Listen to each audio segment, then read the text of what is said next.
Kuzhina shqiptare nuk është thjesht ushqim. Është një histori e gatuar me durim në shekuj, një art që trashëgohet brez pas brezi dhe simboli më i pastër i mikpritjes son.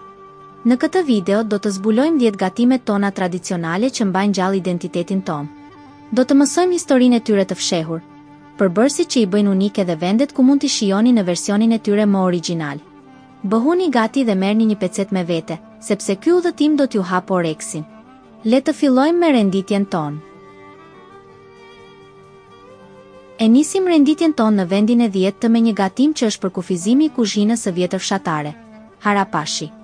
Ky gatim e ka origjinën në zonat blegtoriale, ku barinjt kishin nevojë për një ushqim të ngjeshur dhe energjik për t'i bërë ballë të ftohtit të maleve.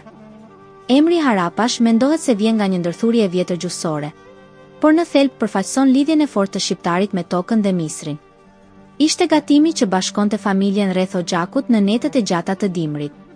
Sekreti i një harapashi të mirë qëndronte mielli i misrit i bluar fort, i cili zihet në lëngun e mishit zakonisht qengji ose keci. Ati i shtohen të brendshmet e imta, gjalp fshati dhe shumë djath i kripur deleje, derisa të krijohet një masë kremoze dhe e dendur që shkëlqen nga yndyra e shëndetshme. Për një eksperiencë autentike, duhet të vizitoni bujtinat e Labërisë apo zonën e Vlorës dhe Tepelenës. Atje harapashi shërbehet ende i nxehtë në pjata druri ose balte, duke ruajtur shijen e traditës që nuk ndryshon prej shekujsh. Në vendin e 9, udhëtojmë drejt qytetit të mbrojtur nga UNESCO në Gjirokastrën e Gurtë për të shijuar Çiftçit. Ky nuk është thjesht një gatim, por një simbol i identitetit të Gjirokastrës që nuk e gjeni në asnjë krahin tjetër të Shqipërisë në këtë formë. Çiftçit janë dëshmia e mençurisë së ambisave gjirokastrite për të krijuar diçka magjike me përbërës krejtësisht të thjeshtë. Në një qytet ku çdo kokër orizi vlerësohej, ky gatim lindi si një mënyrë për të shndërruar bazën e ushqimit në një delikatesë që mund të hante si mbreti, ashtu edhe fshatari. Forma e tyre e rumbullakët është bërë pjesë e pandare e peizazhit kulinar të jugut. Baza është orizi i zier, i cili përzihet me vezë të freskëta fshati, krip dhe piper të zi. Por sekreti i vërtet që u jep atë shijen e pakonfundueshme është në energjiku i egër. Çiftçit skuqen në një tigan të veçantë prej gize me gropa të rumbullakta, duke përdorur pak vaj ulliri derisa të marrin një kore të artë krokante nga jashtë dhe të mbeten të buta nga brenda. Ku ti shijoni? Nuk ka vend më të mirë se pazari i vjetër i Gjirokastrës. Teksa ecni në përkallëdrëmet e Pjerta, aroma e energjikut të skuqur do t'ju çojë direkt te taverna tradicionale, ku mund të shihni ambisa duke i përgatitur në çast përpara syve tuaj. Në vendin e 8 qëndrojmë në qytetin magjik të Beratit për të shijuar pispilinë e tij të famshme. Ndonse pispilia gatuhet në shumë zona, versioni i Beratit është një kryevepër e vërtet që e dallon këtë qytet për elegancën e tij kulinare. Berati, si një qendër e vjetër tregtare dhe kulturore, e ka rafinuar këtë gatim ndër shekuj. Pispilia beratase nuk është thjesht një bukë me lakra, por një pjatë që kërkon mjeshtëri në balancimin e shijeve. Ajo ka qenë historikisht ushqimi kryesor i familjeve beratase, i cili gatuhej me produktet e freskëta të luginës së Osumit, duke u bërë pjesë e pandare mikpritjes në lagjet Mangalem dhe Goric. Ajo që e bën pispilinë e Beratit të veçantë është përdorimi i bollshëm i preshit dhe spinaqit, të cilët kavardisen lehtë përpara se të bashkohen me brumin. Brumi përgatitet me miell misri të situr holl, kos, vezë dhe shumë djath të bardhë. Por sekreti beratas qëndron te shtimi i energjikut dhe pak koper që i japi një aromë freskie, dhe pjekja ngadalë derisa sipërfaqja të marrë një ngjyrë të kuqeremte të bëhet krokante, ndërsa brendësia mbetet kremoze. Për ta provuar këtë delikatesë, duhet të uleni në restorante tradicionale brenda kalasë së Beratit ose në tavernave përgjatë pedonales. E shërbyer në tepsi balte, pispilia e Beratit shoqërohet tradicionalisht me ullin të zonës dhe ver të bardhë, duke krijuar një kombinim që ju bën të dashuroheni me këtë qytet. Në vendin e 7 udhëtojmë drejt Parisit të vogël në Korçë për të shijuar mbretin e kulinarisë juglindore, lakrorin me 2 peta. Ky nuk është një byrek i zakonshëm. Është një trashëgimi që çdo ambis korçare e mbron me xhelozi. Lakrori ka një rëndësi pothuajse rituale në familjet korçare. Historikisht, ky gatim ishte qendra e festave të korrjeve dhe mbledhjeve të mëdha familjare. Emri me 2 peta vjen nga teknika e veçantë ku e gjithë mbushja vendoset mes vetëm 2 petëve të mëdha, të cilat duhet të hapen me shumë mjeshtëri që të jenë sa më të holla. Shpirti i lakrorit korçar është pjekja në saç me prush. Mbushja më tradicionale është ajo me qep dhe domate, por gjatë sezonit gatuhet mrekullisht edhe me lakra të egra ose hithra. Sekreti që e bën të paharrueshëm është lyerja e petëve me yndyr fshati dhe pjekja ngadalë që i jep asaj shijen e tymit të drurit dhe një kërcitje fantastike në çdo kafshat. Për një eksperiencë autentike, nuk ka vend më të mirë se fshatra turistik të Voskopojës, Boboshticës apo Dardhës. Atje ambisat e gatuajnë ende në oborin e shtëpisë mbi saç, duke e shërbyer me raki rushi ose ver të zonës, një kombinim që të ngroh shpirtin. Në vendin e 6 zhvendosemi në veriun e Shqipërisë, në Shkodrën e Artit dhe Kulturës, për të shijuar atë që njihet si mbretëresha e tavolinës shkodrane, Tavën e Krapit. Ky gatim është një trashëgimi që daton që nga mesjeta, duke u bërë pjesë e pandare e identitetit të këtij qyteti. Tava e Krapit u rafinua në kuzhinat e familjeve të vjetra qytetare shkodrane. Për t'u gatuar kërkonte peshk të freskët nga liçeni i Shkodrës, i cili ishte burimi kryesor i jetesës. Thuhet se një tavë mirë krapi ishte prova e vërtetë e mjeshtërisë për çdo shtëpiake shkodrane, sidomos gjatë festave dhe rasteve të rëndësishme. Ky gatim është një balancë e përsosur mes të ëmblës dhe të thartës. Përbërësi kryesor është krapi i freskët, i cili duhet të jetë me gjufë bish shkurtër. Sekreti i shijes qëndron te qepa e bollshme, e cila ka vardise gjatë derisa të karamelizohet, hudrat, uthulla e rushit, domatet e freskëta dhe mbi të gjitha amarat ose kumbullat e thata që i japin atë shijen unike. E gjitha piqet në një tepsi balte derisa lëngu të trashet dhe të krijohet një salcë e pasur dhe plot aromë. Vendi pa diskutueshëm është Shiroka ose Zogaj në breg të liçenit të Shkodrës. Të ulesh në një nga taracat që shohin mbi ujë dhe të shijosh një tavë krapi të pjekur në furrë druri, është një nga eksperiencat kulinare më mbreslënse që mund të provoni në Shqipëri.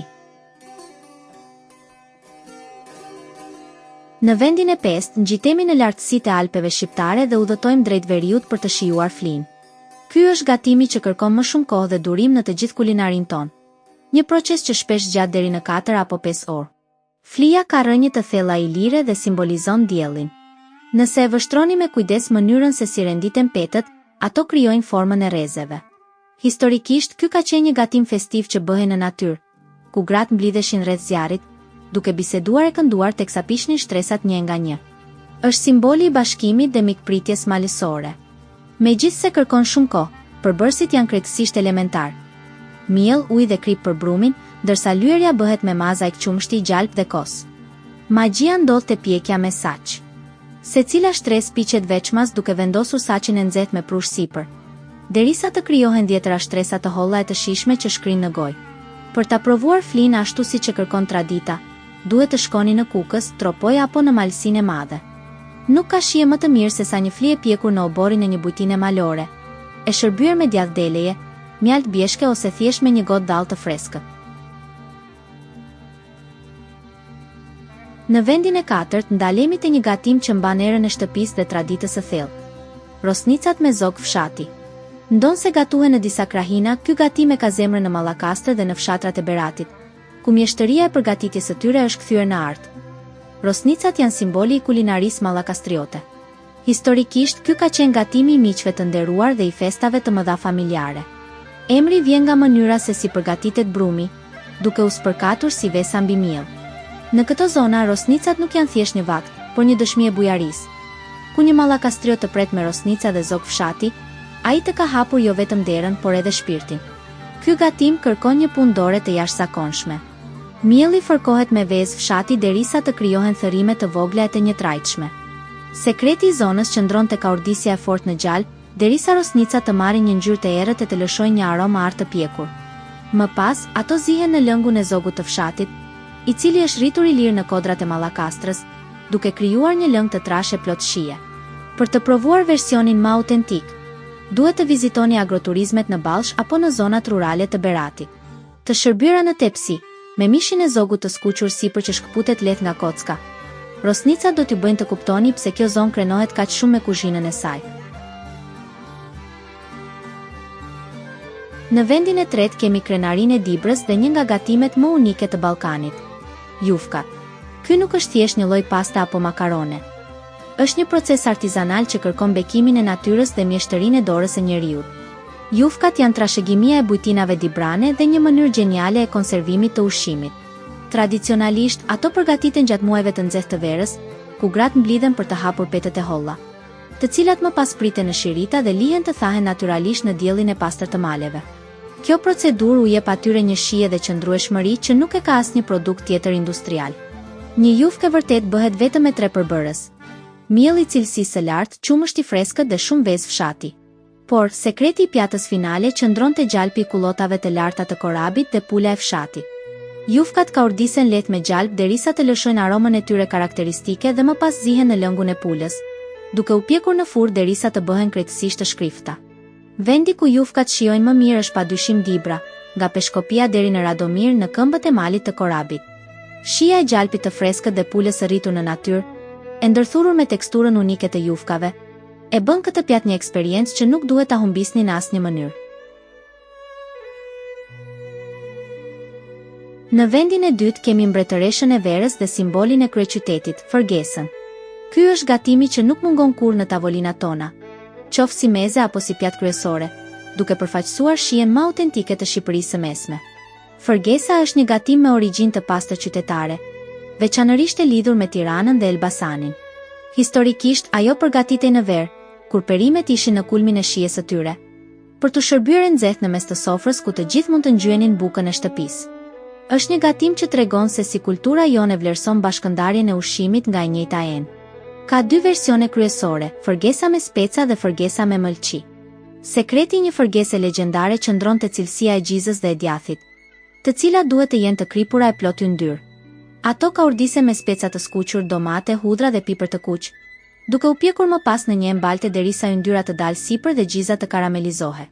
Nuk ka vend më të mirë për ta provuar se sa në restorante tradicionale në rrugicat e vjetra të Tiranës, ose në agroturizmet rreth kodrave të qytetit. E shërbyer në tavë dhe u që ende vlon kur vjen në tavolinë, fergesa është shoqëruesi perfekt i bukës së misrit dhe rakisë së shtëpisë. Dhe ja ku arritëm te vendi i parë, i cili shkon për një gatim që është po aq aristokratik në shije, sa që është i thjesht në përbërës, tava e kosit. Ky është gatimi që çdo i huaj e kërkon sapo shkel në tokën shqiptare dhe çdo shqiptar e mban si krenarinë e shtëpisë së tij. Ndonse sot njihet si simboli i Elbasanit, kjo tavë ka zanafillën shumë më herët. Thuhet se ajo ishte pjata e preferuar e elitës shqiptare dhe madje fitoi famë ndërkombëtare si tava e Skënderbeut në shumë menu evropiane të kohës. Është një gatim që tregon rafinimin e kuzhinës son qytetare, ku mishi i qengjit dhe kosi i deleve të zonës bashkohen për të krijuar një simfoni shijesh. Sekreti i këtij suksesi qëndron te kontrasti. Mishi i butë i qengjit piqet fillimisht në lëngun e vet. Më pas, ai mbulohet me një masë kremoze që është një miks perfekt mes kosit të trashtë të deles, vezëve, pak mielli dhe mbi të gjitha gjalpit të freskët. Gjatë pjekjes në furrë, kjo përzierje mpizet duke krijuar një shtresë si shkum të artë të butë që shkrihet në gojë. Për të provuar versionin që ka bërë histori, duhet të shkoni në Elbasan, veçanërisht në restorantet brenda mureve të Kalas apo në fshatra turistik rreth tij. Të ulesh përpara një tave kosi që sapo ka dalë nga furra e drurit, me aromën e mrekullueshme të gjalpit dhe mishit të pjekur, është padyshim një ndër eksperiencat më e lartë kulinarie që mund të përjetoni në Shqipëri. Kjo ishte lista jonë me 10 shijet që formojnë shpirtin e kuzhinës shqiptare. Nga veriu në jug, çdo pjatë tregon një histori përpjekjeje, dashurie dhe mikpritjeje. Por ne e dim që Shqipëria ka ende shumë për të ofruar. Cili nga këto gatime është i preferuari juaj? A ka ndonjë pjatë që ju mungoi në listë? Na shkruani në komente. Dhe nëse ju pëlqeu ky udhëtim me shijeve dhe historisë, bëni like dhe subscribe për të na ndjekur në videot e ardhshme. Përbërësit dhe hapat kryesor për çdo recetë që përmendëm, do t'i gjeni të listuara në përshkrimin më poshtë. Faleminderit që na ndoqët, ju bëft mirë dhe shihemi në videon e radhës.